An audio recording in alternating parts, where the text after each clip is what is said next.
Hi friends, இன்னைக்கு நம்ம சேனல்ல ஒரு ஹோம் அப்ளையன்ஸ் ப்ராடக்ட் அதாவது வெட் கிரைண்டர் தான் பார்க்க போறோம். டேபிள் டாப் வெட் கிரைண்டர் தான் பார்க்க போறோம். இது unboxing, full review and demo பார்க்க போறோம். வீடியோ ஸ்கிப் பண்ணாம பார்த்தீங்கன்னா நான் என்ன சொல்றேன்றது உங்களுக்கு புரியும். கண்டிப்பா வீடியோ ஸ்கிப் பண்ணாம பார்ப்பீங்கன்றது நம்புறேன். வாங்க வீடியோக்குள்ள போயிடலாம். நீங்க பார்த்துட்டு இருக்கிறது RHP தமிழ் சேனல். நான் உங்கள் ராம்.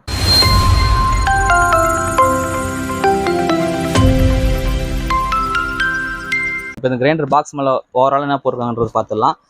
இங்கே ஃபர்ஸ்ட்ல சௌபாகியா பிராண்ட் போட்டிருக்காங்க, பக்கத்தில் ரீகல் இதோட மாடல் போட்டிருக்காங்க. அதுக்கப்புறம் கீழே பார்த்தீங்கன்னா வாரண்டி, அதாவது வந்து ஃபுல் கிரைண்டருக்கு வந்து 3 years வாரண்டி கொடுக்குறாங்க. மோட்டருக்கு மட்டும் 5 years வாரண்டி தராங்க. இது வந்து கெப்பாசிட்டி வந்து 2 liter கெப்பாசிட்டின்றதை போட்டிருக்காங்க. அப்படியே சைடில் திருப்பி பார்த்தோம்னா உள்ள என்னென்ன எல்லாம் இருக்குன்றதை போட்டிருக்காங்க. ஸ்மூத் ஆப்ரேஷன்ன்றது போட்டிருக்காங்க. ஸ்மூத் ஆப்ரேஷன்னா வந்து மாவு அரைக்கும் போது வந்து ஸ்மூத் சத்தம்லாம் இல்லாமல் இருக்கும்ன்றதை போட்டிருக்காங்க. அதுக்கப்புறம் ஸ்டெயின்லெஸ் ஸ்டீல், அதாவது ட்ரம் வந்து ஸ்டெயின்லெஸ் ஸ்டீலு 2 ஸ்டோன் உள்ளது. அதுக்கப்புறம் வந்து இதில் வந்து எக்ஸ்ட்ரா என்ன கொடுக்குறாங்கன்னா வந்து நம்ம கோகோனட் சாப்பர் ஒன்று தராங்க, ஆட்டா கெண்டர், அதாவது நீங்கள் சப்பாத்தி மாவு பிசைறதும் தேங்காய் துரியும் ஒன்று தராங்க அதில். இப்போ வந்து நம்ம இதை ஓப்பன் பண்ணிடலாம்.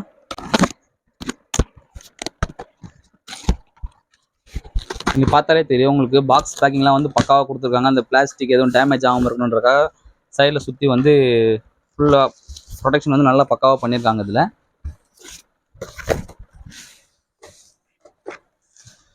இதுக்கு மேலே இந்த பபுள் கவர் கொடுத்துருக்காங்க. இதெல்லாம் எனக்கு விளையாட ரொம்ப பிடிக்கும். உங்களுக்கு விளையாட பிடிக்குமான்றதை வந்து கீழே கமெண்ட் செக்ஷனில் கமெண்ட் பண்ணுங்கள். இப்போ நம்ம இந்த கிரைண்டர் தூக்கிடலாம் மேலே. ஆக்சுவலி கிரைண்டர் வந்து கொஞ்சம் வெயிட்டாக இருக்குது. இப்போ இந்த கிரைண்டரோட கலர் லுக் வைஸ் வந்து நல்லா இருக்குது. கலர் வந்து சூப்பராக காம்பினேஷனாக கொடுத்துருக்காங்க. அதாவது கிரே கலருக்கு வந்து ஆரஞ்சு கலர் காம்பினேஷன் கொடுத்துருக்காங்க. இது மேலே வர மூடி வந்து ஃபைபர் பிளாஸ்டிக் தான்.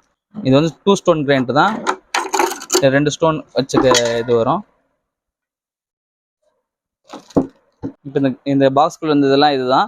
ஒரு கிரைண்டர் கொடுத்துருக்காங்க, அப்புறம் ஸ்டீல் ட்ரம் ஒன்று கொடுத்துருக்காங்க, அதுக்கப்புறம் 2 ஸ்டோன் ரோலர் ஒன்று கொடுத்துருக்காங்க, அதுக்கு மேலே போகிற கவர் ஒன்று கொடுத்துருக்காங்க, நம்ம ஹேண்டில் நம்ம கைப்படாமல் யூஸ் பண்ணுறதுக்கு உண்டான நைஃப் மாதிரி ஒன்று கொடுத்துருக்காங்க. இது ஸ்டோன் லாக் பண்ணுற நெட். இது வந்து கோகோனட் சாப்பர். இது வந்து நம்ம சப்பாத்தி மாவு பிளெண்ட் பண்ணுறது. இது உண்டான 3 and 5 years வாரண்டி கார்டு கொடுத்துருக்காங்க. இதை நம்ம எப்படி யூஸ் பண்ணணுன்ற யூஸர் மேனுவல் வந்து இதில் பிக்சராக கொடுத்துருக்காங்க. இப்படி நம்ம ஓப்பன் பண்ணோம்னா இதுதான் வாரண்டி கார்டு. எடுத்து வாரம் வச்சிடலாம்.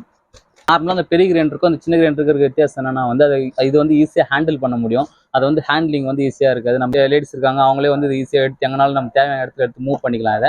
அதை நம்மளால மூவ் பண்ண முடியாது. அதனாலவே நிறைய பேர் வந்து இந்த மாதிரி கிரைண்டர் வாங்குறாங்க. இப்போ வந்து இந்த கிரைண்டர் எப்படி யூஸ் பண்ணணுன்றத சொல்ல போகிறேன். எப்படி யூஸ் பண்ணோன்னா, ஒருத்தர் வந்து என்ன பண்ணுவாங்கன்னா இந்த ஸ்டீல் ட்ரம்மை போட்டுட்டு அதுக்கப்புறம் அரிசியை போட்டு அதுக்கப்புறம் ஸ்டோன் உட்கார வைப்பாங்க. அந்த மாதிரிலாம் உட்கார வைக்கக்கூடாது. ஃபர்ஸ்ட் என்ன பண்ணணும், ஒரு ட்ரம்மை ஃபிக்ஸ் வச்சிடணும். ஸ்டோன் உட்காந்து வச்சுட்டு பிறகு இந்த ரோலர் ஸ்டோன் இருக்கு பார்த்தீங்கன்னா, அதை உள்ள ஃபிக்ஸ் பண்ணிட்டு அதுக்கப்புறம் மைல்டாக இந்த நெட்டை வந்து லைட்டாக டைட் பண்ணிட்டு அதுக்கப்புறம் மிஷினை ஓட விட்டுட்டு அதுக்கப்புறம் தான் நீங்கள் வந்து அரிசியை உள்ளே போடணும். அப்போ தான் வந்து அது என்ன ஆகுனா வந்து மையது வந்து கான்ஸ்டண்ட்டாக இருக்கும். நமக்கு அந்த மாவு வந்து அரிசியும் கொடுக்கும். இப்போ ஒருத்தர் என்ன பண்ணுவாங்கன்னா ஃபுல் டைட் வச்சிருவாங்க, அரிசியை ஃபுல்லாக போட்டுருவாங்க. அந்த மாதிரிலாம் போடக்கூடாது. அது எவ்வளோ மைதோ அதுக்கேற்ற மாதிரி ரன்னிங் தான் வந்து கொஞ்சம் கொஞ்சமாக அந்த அரிசியை வந்து லெவலில் வந்து இன்க்ரீஸ் பண்ணணும். ஒருத்தர் எடுத்தோடனே மொத்தத்தையும் ஒரேடியாக போட்டுட்டு அரைக்க விடுவாங்க. அந்த மாதிரிலாம் அரைச்சிங்கன்னா மோட்டர் வந்து அடி வாங்கி டேமேஜ் ஆகிடும். உங்களுக்கு லைஃப் வராது. நான் சொல்கிற மாதிரி யூஸ் பண்ணிங்கன்னா வந்து உங்களுக்கு லைஃப் வரும். சரிங்களா? கிரைண்டர் நீங்கள் வந்து மாவு அரைச்சிட்டிங்க. ஒன்ஸ் அரைச்சிட்ட பிறகு இதை வந்து வாஷ் பண்ணுறது எப்படின்னா, ஃபஸ்ட்டு நெட்டை கழட்டிட்டு இந்த ஸ்டோன் இருக்குது பார்த்தீங்கன்னா, ஸ்டோன் உள்ள வந்து இது உள்ள வந்து மாவு போயிருக்கும். இந்த உள்ள இருக்க மாவு வந்து நீ தண்ணி ஊற்றி க்ளீன் பண்ணிடணும். இல்லைனா வந்து இதனாலையும் வந்து உங்களுக்கு வந்து ஒரு 2 நாள் நீங்கள் யூஸ் பண்ணால் வச்சிட்டிங்க அப்படின்னா வந்து ஸ்மெல்லாம் வர ஆரம்பிச்சிடும். அதனால வந்து இந்த க்ளீன் பண்ணணும். அதே மாதிரி இதை தூக்கிட்டு இதை தனியாக எடுத்து இதையும் வாஷ் பண்ணணும். ஒருத்தர் என்ன பண்ணுவாங்கன்னா சோம்பேறித்தனை பற்றி சும்மா அப்படி கையில் மட்டும் கழுவி வச்சிடும். அந்த மாதிரிலாம் வைக்காதீங்க, ஹெல்த்துக்கும் ப்ராப்ளம் வரும். அந்த மாதிரிலாம் நீங்கள் வச்சிங்கன்னா நல்லா வாஷ் பண்ணிட்டு அதை கவுத்து வச்சு யூஸ் பண்ணுங்க. இப்போ அதை யூஸ் பண்ணிட்டீங்க. இப்போ இந்த கோகோனட் சாப்பர் எப்படி யூஸ் பண்ணணும்னா, இந்த நெட்டை கழட்டிட்டு இந்த ஸ்டோனை வெளில எடுத்துடணும். ஸ்டோனை வெளில எடுத்துட்டு இந்த வரைக்கும் பார்த்தீங்கன்னா இந்த சாப்பரை வந்து கரெக்டாக ஃபிக்ஸ் பண்ணிடணும். ஃபிக்ஸ் ஆகிட்டு இது ரொட்டேட் ஆக ஆரம்பிச்சு. இது மாதிரி ரொட்டேட் ஆச்சுன்னா நீங்கள் அந்த நேரத்துக்கு வந்து இது மேலே வந்து கோகோனட்டு நீங்கள் சாப் பண்ணிக்கலாம். அப்படியே மேலே வச்சிங்கன்னா சாப் ஆகிடும். அதே மாதிரி இந்த ஆட்டா பிளண்டர் இது எப்படின்னா வந்து இதை ஃபஸ்ட்டு இது ஃபிக்ஸ் பண்ணிவிட்டு இதுக்கு மேலே இப்போ ஃபஸ்ட்டு நீங்கள் மாவு அரைக்கும் போது போட்டிங்க, அந்த ஸ்டோன் மாட்டு போட்டிங்க பற்றில அதே மாதிரி இந்த த்ரெட்டை வந்து மேலே டைட் பண்ணிடணும். இது வந்து நீங்கள் ஃபுல் டைட் கூட பண்ணிக்கலாம். இது ஒன்றும் பிரச்சனை இல்லை. ஏன்னா இது வந்து கிரைண்டர் தான், இதுதான் ஸ்டோன் தான் சுத்தம். இது எதுவும் சுத்தாது. போட்டு எந்த அளவுக்கு குவான்டிட்டி, அதாவது இவ்வளோ மாவுக்கு இந்த அளவுக்கு ஆட்டாக்கு இவ்வளோ தான் தண்ணின்றது உங்களுக்கு தெரிஞ்சுதுன்னா அது வரை உள்ளே போட்டு நீங்கள் மோட்டர் கிரைண்டர் ஸ்டார்ட் பண்ணி விட்டிங்கன்னா அது ஆட்டோமேட்டிக்காக வந்து உங்களுக்கு வந்து மாவு வந்து பிசைஞ்சு கொடுத்துரும். இப்போ இந்த மூடி பார்த்தீங்கன்னா இந்த நெட்டு மேலே தான் ஃபிக்ஸ் ஆகும். அதனால் வந்து சும்மா நீங்கள் லைட்டாக மூடி வச்சிங்கனாலே போதும். ரொம்பலாம் அழுத்த தேவையில்லை. இது சும்மா தான் இருக்கும் அந்த மூடி. நம்ம ஏதோ டஸ்ட்டோ எதுவுமே உள்ளாத அளவுக்கு தான் இது இருக்கும். அது சும்மா ஒரு கவர் தான், நார்மல் கவர் தான். மற்றபடி இது எக்ஸ்ட்ரா பர்பஸ் எதுவும் கிடையாது. இது நீங்கள் வந்து மாவு அரைக்கிறதா இருந்தாலும் சரி, ஆட்டா மாவு பிளெண்ட் பண்ணுறதாலும் சரி, ரெண்டுத்துக்குமே இது போட்டு யூஸ் பண்ணிக்கலாம். இந்த கிரைண்டரோட ரன்னிங் அண்ட் ஸ்மூத்னஸ் எப்படி இருக்குன்றது நான் வந்து கரண்ட்டில் சப்ளையில் போட்டு காமிக்கிறேன். வாங்க பார்க்கலாம்.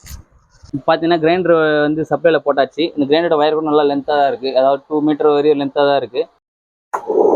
ஆன் பண்ணினா சத்தம் வந்து கம்மியாக தான் இருக்குது. இது எம்டியாக வரனால ஓரளவுக்கு சத்தமாக இருக்குது. நீங்கள் லோடில் போட்டிங்கன்னா சத்தம் இருக்காது. லோடு இது மாதிரி ப்ரெஸ் பண்ண லோடு கொடுக்குறேன். லோடு கொடுத்தா கூட எவ்வளோ ஓகேவா. இது ஆஃப் பண்ணிடலாம்.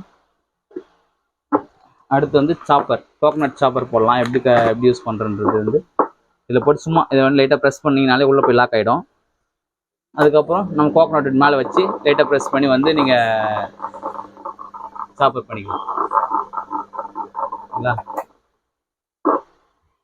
அடுத்து இந்த ஆட்டா பிளெண்டர் போட்டாச்சு. இதை போட்டுட்டு மேலே ஃபஸ்ட்டு நீங்கள் டைட் பண்ணிக்கலாம். அதே மாதிரி மேலே லைட்டாக டைட் வச்சுக்கணும். ஓகே, இதை போட்டாச்சு. சரிங்களா. ஆட்டாவும் தண்ணியும் போட்டு நீங்கள் அதை பண்ணிக்கலாம். அது ஆட்டோமேட்டிக்காக உங்களுக்கு வந்து மிக்ஸ் பண்ணி கொடுத்துரும். அவ்வளோதான் ஃப்ரெண்ட்ஸ், இதோட இந்த வீடியோ முடிச்சிக்கலாம். இந்த வீடியோ யூஸ்ஃபுல்லாக இருந்தாலேன்றது நீங்கள் கீழே கமெண்ட் செக்ஷனில் கமெண்ட் பண்ணுங்கள். இந்த மாதிரியான home appliances unboxing and review வீடியோக்களுக்கு நம்ம சேனலை சப்ஸ்கிரைப் பண்ணிங்க. மறக்காமல் பக்கத்தில் இருக்க பெல் ஐக்கானை கிளிக் பண்ணிங்க. இந்த வீடியோ உங்கள் ஃப்ரெண்ட்ஸ் அண்ட் ஃபேமிலிக்கு ஷேர் பண்ணுங்கள். அன்பை பகிர்வோம், அன்பால் இணைவோம். Tata bye by.